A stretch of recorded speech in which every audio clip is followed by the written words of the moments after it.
Hey, Hunnies! Welcome back to Life as a Question Mark podcast here. I'm your host and such a question mark of a person, Heather Donovan. Before I get started, I've already technically recorded this podcast once, except apparently it wasn't recording, so that's okay. Shit happens. So that's how we're starting this freaking episode. You guys thrive for chaotic episodes anyway, so it's fine. Whatever. With that being said, it's meant to be that happened anyway, because, when I was doing the first one that I didn't apparently record, I realized that I was not ready to talk about certain things. Like, I was going to go into how therapy's going and certain things, and give you guys a quick life update, and I just realized I'm not quite ready for that yet, and that is 100% okay. I am growing to accept that. It's fine. See, I'm learning. It's okay. It happens. It was meant to be. I really stumbled anyway. And I guess it was my test run from the universe to pretty much let me feel out what did work, what didn't work for this episode. So here we are, Hunnies. So we're going to go right into the main topic with that being said. This is kind of still trauma dumping, but it's fine. It's not as much as the episode before. But I will open up and share a few things with you. So I originally went back and forth with this topic that I'm going to cover today. I was leaning towards not doing it, but working at a gas station means that on the day of Thanksgiving, you're going to hear Christmas music right on through. And usually it's the same exact 10 songs played all day freaking long. So with that being said, I'm going to share a quick story to give you all a segue into today's topic. When I was substitute teaching last year, around this time, actually I think it was a week before this, I don't know, whatever. So, I was substituting for an 8th grade class. And they go, Misty, if we're good, could we play Christmas music? And wasn't an unreasonable request. Here's what I responded back with. I said, you know what, I don't mind, but I got 3 rules. One is you can't play any inappropriate music. 2, you all have to do your work or else the music will go bye-bye. And 3, you all have to be good and have no behaviors or else the music will go bye-bye. And is that fair? And they go, yeah, that's absolutely fair. And what would you know? They actually did a lot of work and stuff because I walked around the classroom a few times. I was watching on their monitors and stuff. They actually were doing work. I gotta give it to them. So they start playing the song. And the song is way overplayed, that I'm gonna say. It can range on the annoying spectrum. However, the song is a bop, and if I age just as well as her and J-Lo and a bunch of other celebrities that are really doing well, then I'm okay with it. So they played All I Want for Christmas Is You by Mariah Carey. As much as it's overplayed, it's a bop, it's a good song. I actually don't mind the song, I like it, but I don't like Christmas music very much, and I'll get into why later. But anyway, they were singing it the very beginning part. Every single time I hear the song, I always think about it, and it makes me sad and miss them, but at the same side of the coin, I know I could never go back to that. And the sad part was, it was never because of my students. It was because, well, I've already covered that in episode 2, why I am leaving substitute teaching, so I'm not going to go over it again. If you guys missed it, you guys could go back and listen to any old episodes at any time. I just wanted to share that fun little story and make it a little segue into today's topic. So like I said, I went back and forth on this subject, and as I was thinking about the story and how it made me feel and everything, I dove kind of deep into my own thoughts, and I was thinking about it, and I realized if there's people like me who don't really like the holidays, then maybe I can make this an episode. So I'm just going to make this a long story short, and I'm really details out. I don't feel comfortable coming out and telling all the details yet. That's a different story for another day when I choose to do it. But I'm just going to give you the gist of my life, and without saying too much, but saying enough where you can comprehend where the story's going. So I have 2 brothers, one that's 2 years older than me, one that's 2 years younger than me. And what would you know? They both have autism. We all know people who have autism, and let me just tell you, they are really severe. They are to the point where they'll never be able to financially take care of themselves, they'll never be able to have a job, they'll never be able to drive, they'll never even be able to live on their own. Well, they can take care of themselves to a point, but it's like they're childlike. They're on a 3-year-old to 8-year-old's level mentally and emotionally. Even though they look like they're football players, body built-wise and height-wise, but, it really is sad. all my life, holidays have really been high stress anxiety for them. You name it, Thanksgiving, Easter, especially Christmas. And Christmas, we really haven't made a big deal of it. So we're pretty much at the point where Christmas is now where we just open up our presents, we go our own way, and then maybe if we're good, we can have Denny's for lunch/dinner for a big thing. We can't really cook with the boys in the house and all that stuff. We can't really have people over, and we can't really go to other people's houses because they don't accept the boys' autism and they don't understand and that kind of thing. And let me be honest with you, I do get that. Some days I don't even understand the boys' autism, and I've lived with it for all my life. So, I mean, I do get it in a way, but at the same time, some of these people are just awful. They just think the boys are monsters, and I don't... That's a whole entire different topic. I'm not getting into it today. That's just going to put me on a tangent. So, because the boys are so high stress anxiety, we can't really celebrate it. And I just don't have Christmas spirit or holiday spirit, period. So it's like another day for me completely. I mean, that's just how it is. It's not anything bad. I posted in my own personal Instagram and Facebook and the podcast social medias, Instagram and Facebook, a picture of me working at my job saying Happy Thanksgiving from da-da-da-da-da. I'm not saying the name on here. And I'll most likely, well, actually I already know I'll be working Christmas too. The schedule just came out. And honestly, I volunteered to work Christmas because you know what? I might as well make the extra money, and I'm trying to think of what it is. Halftime? I don't know. It's some kind of additional time added or something. I don't know. But long story short, I will be working on Christmas, and it's fine. It's all great. So with that being said, today's topic is all about helping those, and this is a way to help others. If you can help a loved one with this problem, then hey, done my job. Or even a random stranger.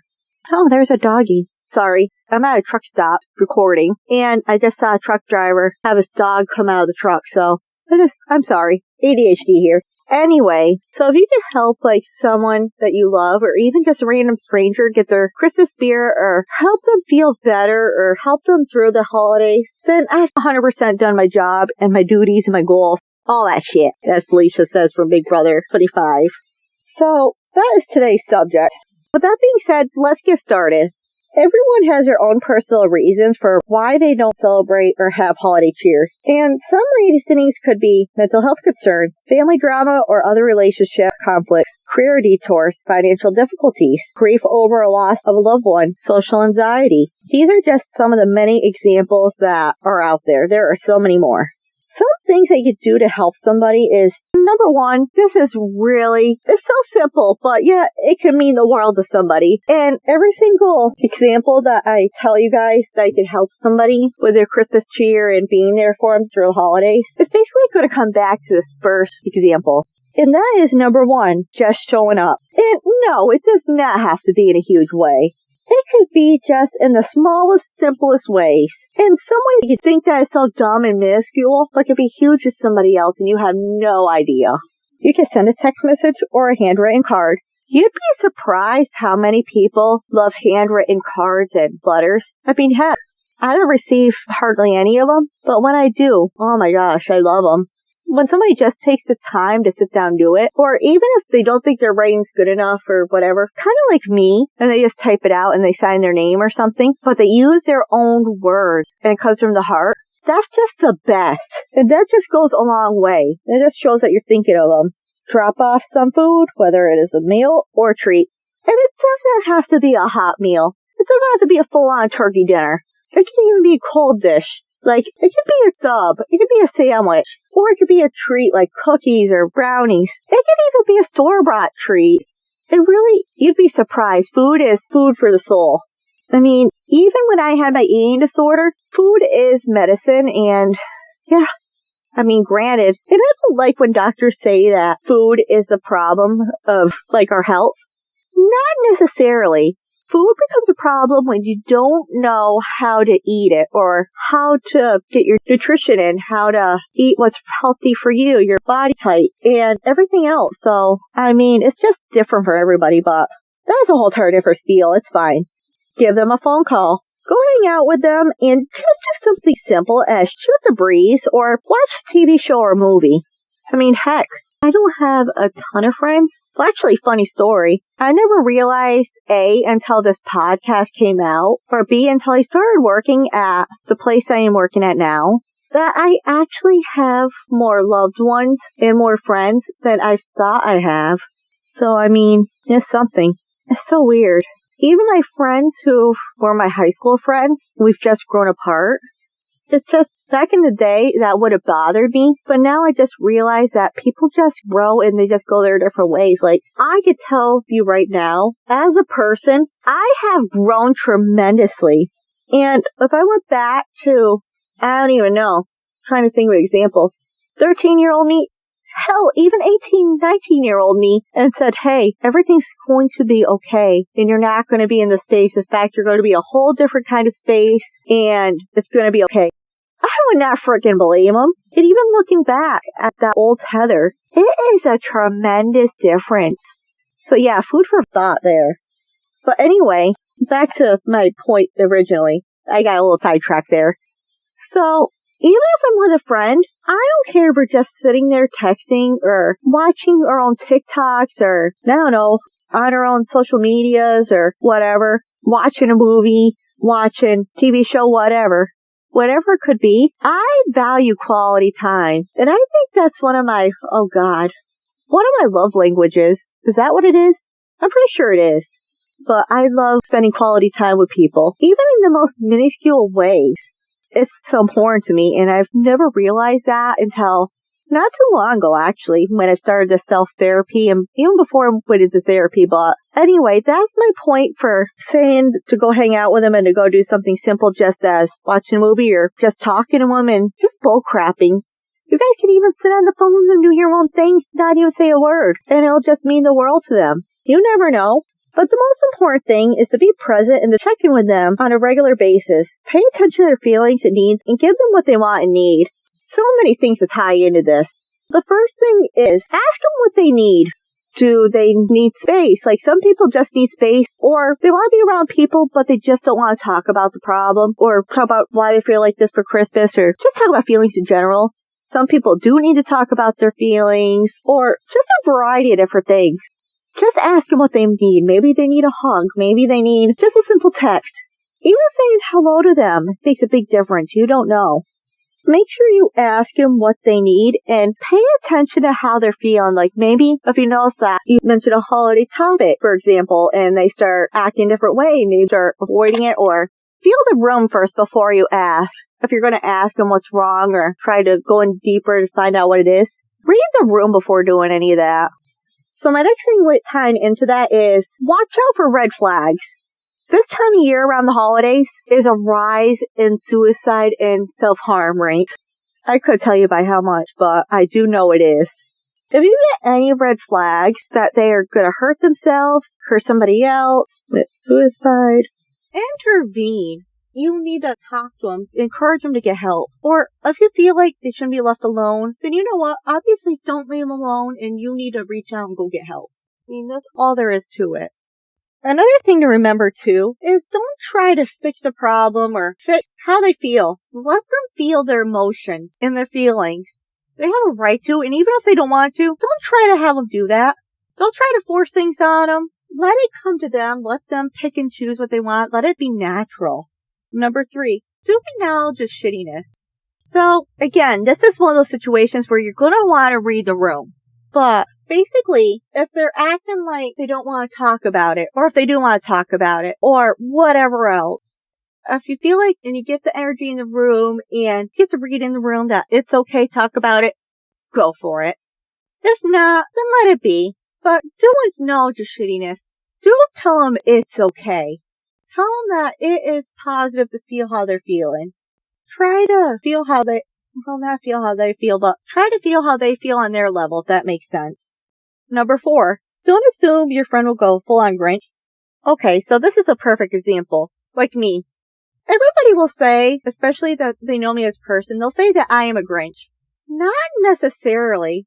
I think my problem is that in my personal life, my holiday spirit has just been taken away. And the fact that we don't really celebrate it or do anything with it and it's just a normal day.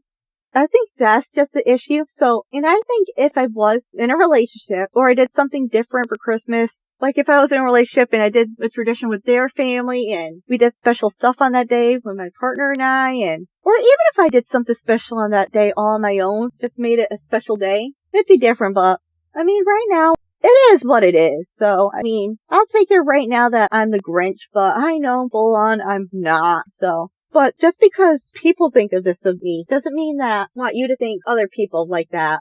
I guess that's how I'm trying to get you guys to resonate with it. So, maybe they're just a quote-unquote Grinch in your eyes because they don't celebrate it, and they just think it's a normal day like I do, and just don't have something special to do. That's okay.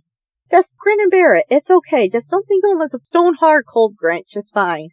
And don't judge what your friend needs. I mean, that is not cool to begin with. We should not be judging anything on what our loved ones needs. I mean, we all need something uniquely special. Even you do.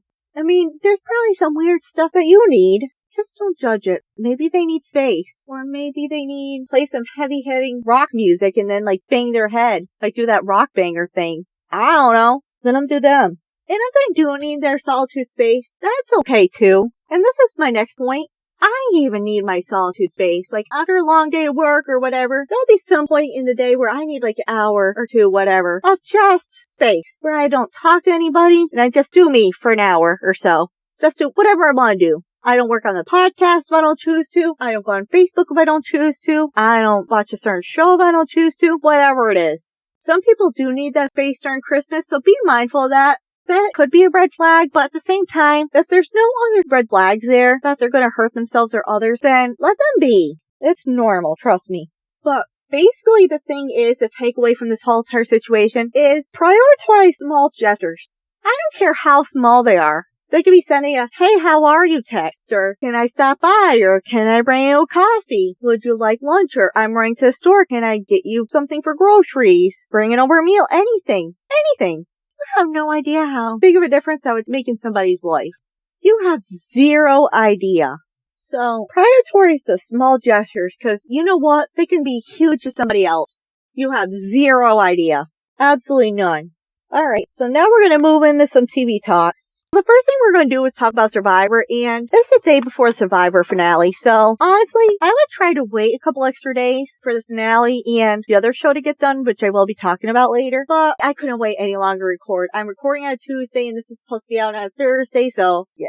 Kind of had a lot more going on than planned for the last couple weeks. It's fine. We're doing great. So in Survivor, I did not even think that there was such thing as being safe as shot in the dark. Because they started season 40, if I'm correct, and we're in season 45. So for 5 seasons, we haven't seen anybody get safety from the shot in the dark. And what would you know? Caleb was on way to get us torched enough, and he just got safety, and it just made history. They were ready to vote him off, and he saved himself. But it's okay, they voted him off the next week, so he just saved himself another week, and he got himself on a jury. So, I mean, there's that. Better than what I could probably do, it's fine.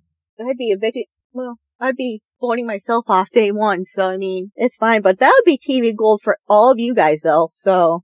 Oh, and how Julie got to pick who was voted off when she played that idol. I'm mad that she voted Emily off. I really liked Emily. I don't know what it was about her. I liked her energy. I liked seeing her grow in this game, and I thought she was a good game player, but I thought that was a great move. And then how they kicked Drew right out, and it was Julie and, I can't think of that other guy. He has a Boston accent. You know who he reminds me of? I can't think of his name right now. I'm going to have to look it up. But he reminds me of Seth MacFarlane when he did the voice of Ted. So if you watch Survivor, when you watch the finale or whatever, you listen for his voice. Actually, I'm going to look that up right now. So I'm going to keep talking. So you're going to listen for his voice, and you're going to be like, holy shit, Heather's right. Yeah, we are in Survivor 45. How nice is that? Yep, I want to see the cast photos, because I'm going to know. I think his name's Brian. We're going to find out here in 2 seconds.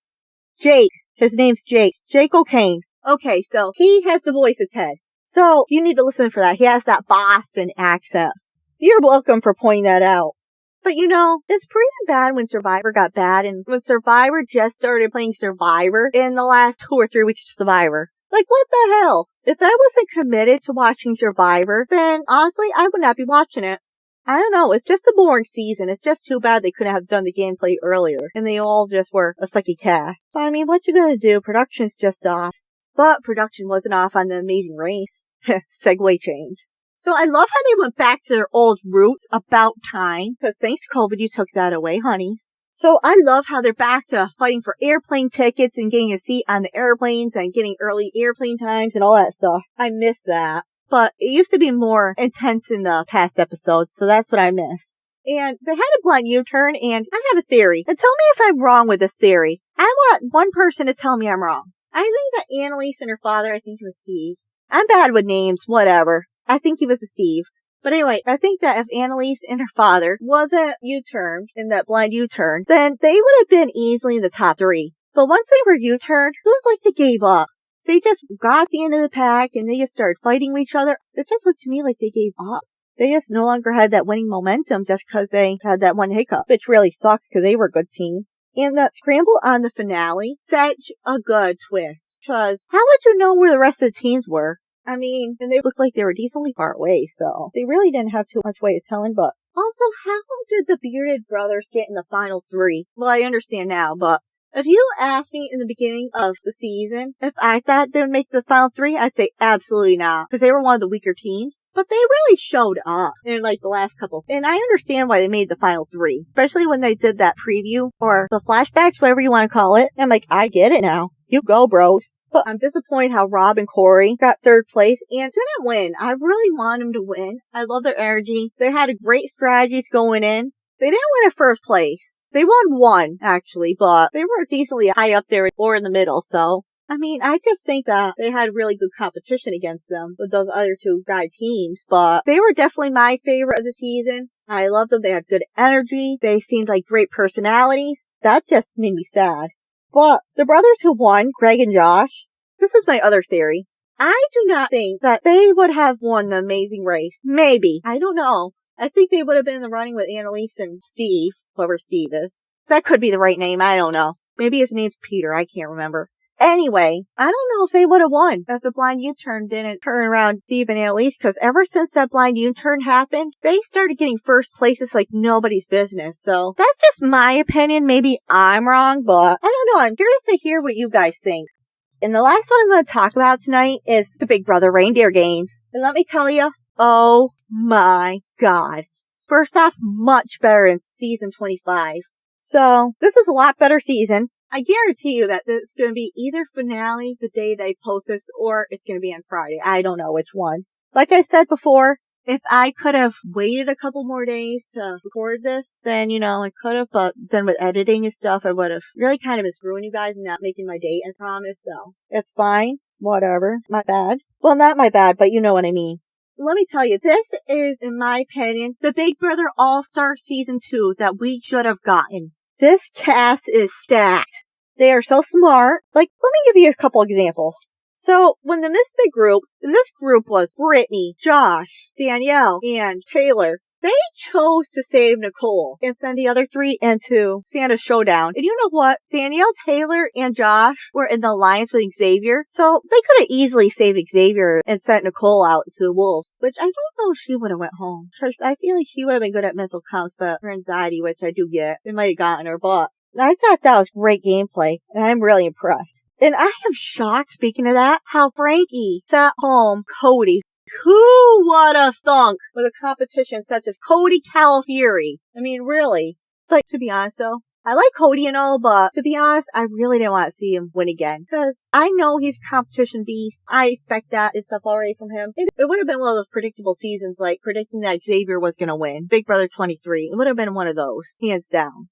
So, I mean, I'm glad we got him out, so that was cool. I forgot how much of a competition beast Frankie was. Like, I remember now that watching the season, I'm like, oh yeah, he did win all those competitions. He just got at the end. And then on the wheel challenge, where Brittany had to pick somebody else to go next for Santa's Showdown, where she was supposed to say Taylor's name, but she chose Danielle's because she knew she was talking all this crap with the multiple alliances. I'm sorry, but lately the other seasons would not have the balls to do that. And I am here for it. And I am here for Brittany Godwin. And I know her as Brittany Hayes from Big Brother 12. So if I don't want to talk about her and say Brittany Hayes, I'm going to apologize in advance. My bad. But I'm telling you, I don't follow many celebrities or even have too many celebrities I like or even singers, any of that stuff. But you get the picture. But if I was to meet one celebrity, she'd be one of my top 1. 100%. her DRs are to die for. And I saw something on Instagram, I think it was Dan Gingsley's or something. He said, we just got 10, 20 more memes from Brittany Godwin on the first episode. But she is just right. And I live off of a Brittany moment. Tells it how it is, and she is so funny doing it. So relatable, and she says what everybody else thinks. That's great. And I do want to share this one more thing before I go on to the very last next thing of the podcast. So, on the first episode, they had to guess a song, like what Santa's DJ wanted to play for Christmas song. And I got it within a few minutes when the second clue came up. And then when the third one came up, I'm like, okay, I know it's Up on the Rooftop. But I was screaming, up on the fucking rooftop! Up on the rooftop! Up on the fucking rooftop! At the TV, and then like when Brittany Godwin was in Santa's Showdown, and I was really freaking out because I really was worried she was going home. I was screaming at the TV, I'm like, no, come on, you can do it, come on! And I was literally screaming at the TV both times. And my mom, like, during the wheel one, I came out to use the bathroom or something between commercials. My mom goes, what the hell are you watching, Heather? I go, I'm watching the Big Brother Reindeer game. She goes, what? What's that? I told her, she goes, oh, I didn't know there was such a thing. So I gotta go back and watch with her someday when I get a chance to see her. But lately I've been so busy and everywhere that, I just visit home or wherever I'm staying once in a while. So once in a while, I'll see her in passing every couple weeks or so. Or sometimes I'll say, see you in a month, just as a joke and stuff, but sometimes I'll show her that. She'll like it.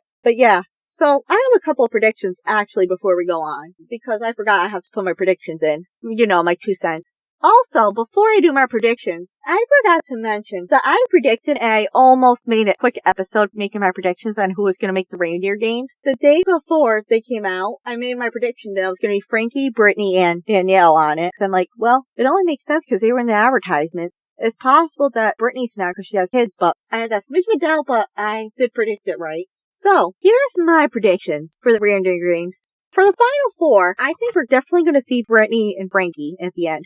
We're probably going to see a Frankie win, which honestly, I'm okay with. I'm not against it. If he wins, frankly, I think he deserves it. I love you, Brittany, but I think Frankie deserves it. And honestly, I'm okay if Brittany wins it too. Even more props to her.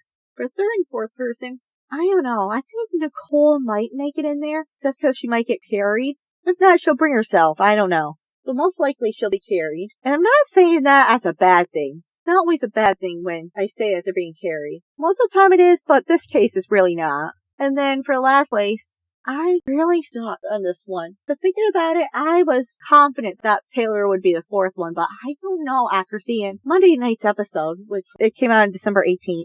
I think she showed her cards with her alliance that she's working with multiple alliances. People are going to be looking at her and she's going to be a target. But the thing is, I don't know if she's going to be a target before Xavier. And I think Xavier has potential to win a Santa Showdown or even a competition. So I don't know. So it's interchangeable between Taylor and Xavier, but I'm going to give it to Taylor. So for the final 4, I'm going to call it. I think it's going to be Frankie, Brittany, Nicole, and Taylor. But I think it's going to be Frankie for the win either way. I'm locked in on that. So I guess we'll see. For my final segment, this is going to be brand new, by the way. I am going to end every podcast with one tarot card reading. What I'm going to do is I'm going to mix up the deck really good, flop cards around and all that stuff. And then when I'm ready, I am going to start moving the cards around, kind of like I'm moving one to the back of the deck. Like I'm going to move one in the back of the deck at a time until one just falls out. It'll tell you a little glimpse of your guys' future or what may be to come. And keep in mind, I'm just a beginner tarot card reader. I'm just learning. I've taken an interest in learning tarot cards. So bear with me first off. And secondly, this is a general reading. So only take what resonates with you and anything else,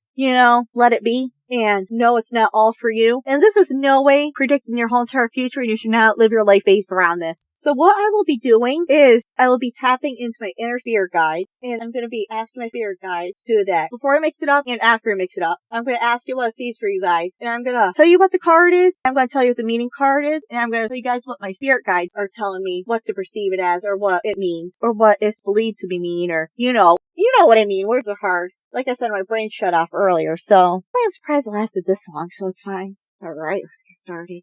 I hear a little bit ASMR. Bear with me as I deal with the process. Alright, spirit guides. What are my listeners and supporters seeing in the future? What is going on?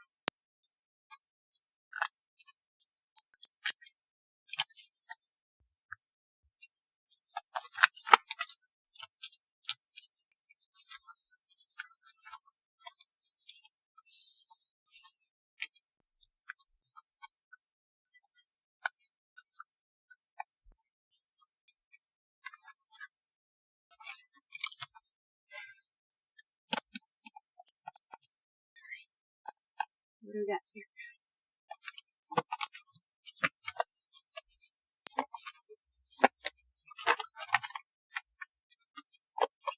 There's two of them, though. We're looking for one, Hunnies.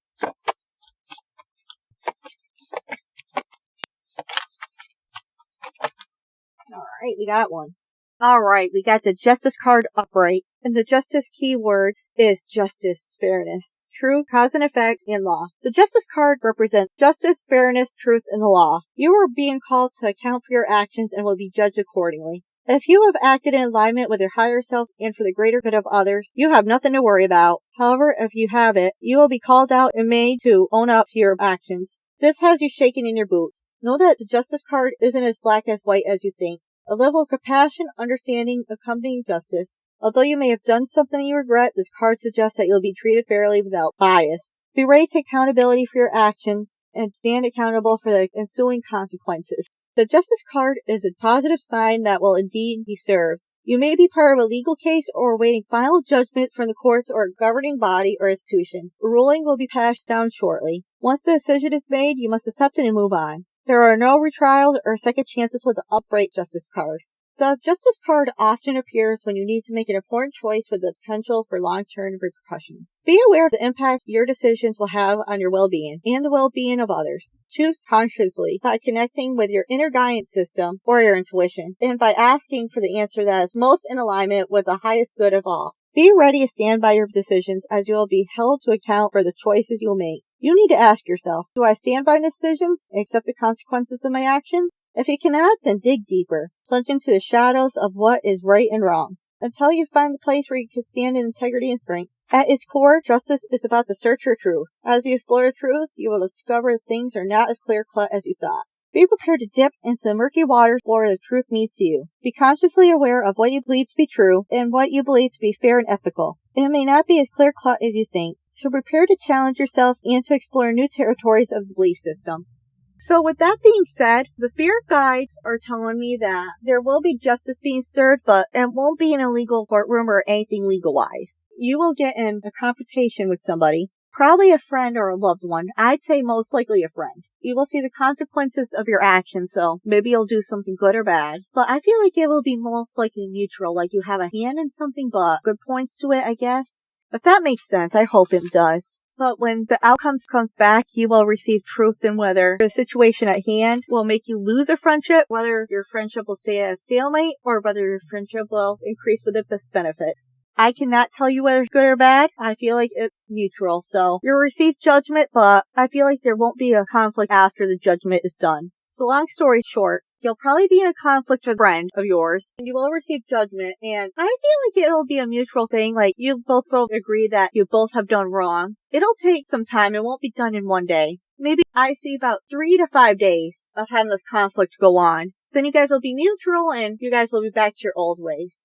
And that is what the spirit guides is telling me. So, don't forget to rate, review, subscribe, and tell your favorite stranger about the podcast. You can follow and converse with the podcast and other listeners of the podcast by following the podcast social media pages. The Facebook page is Life as a Question Mark Podcast. The Instagram and TikTok pages are Life as a Question Mark Pod. I really do love hearing from you all, especially on all your feedback about the pod. It really helps the podcast become better and grow. I really like to hear and know what you guys like, what you guys don't like, what you guys want to hear about, what maybe you guys aren't feeling. Let me know. Your feedback does matter, I promise.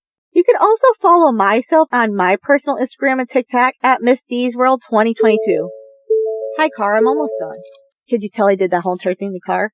You can also follow the link tree to everything in all the social media pages, bios I've just mentioned above. This is also where you can locate the podcast website and Patreon, which, by the way, I am doing weekly tarot card readings on Patreon sometime every Sunday morning. And instead of one card being pulled, I pulled 3 and go into a deeper reading and all that good stuff. But it's only for subscribers only, and it's $7 a month. And it's just, hey, what do you know? It's another way to support the podcast. So, especially for you guys, listeners and supporters. So head right over there. If you would like to know your weekly readings for your tarot cards, $7 a month. Not only do you get readings on your futures and predictions, you also support the podcast at the same time. It's a double whammy. Which brings me up to my next point. You can also show your love and support to the podcast by donating to the pod. You can donate by clicking the support link in the show notes that's in every episode. It's in the show notes for every episode if you're listening on a podcast streaming network or app network, whatever. If you're on YouTube, the link tree is right in the bio. It's somewhere in my YouTube if you are listening to the video version. You can also subscribe to the pod on the podcast website, or you can hit the payment button in the link tree. When you make a donation, no matter how big or small it may be, I will give you a shout out on an episode of the podcast. But if you're not into shout outs, though, then it's okay. I promise I got you.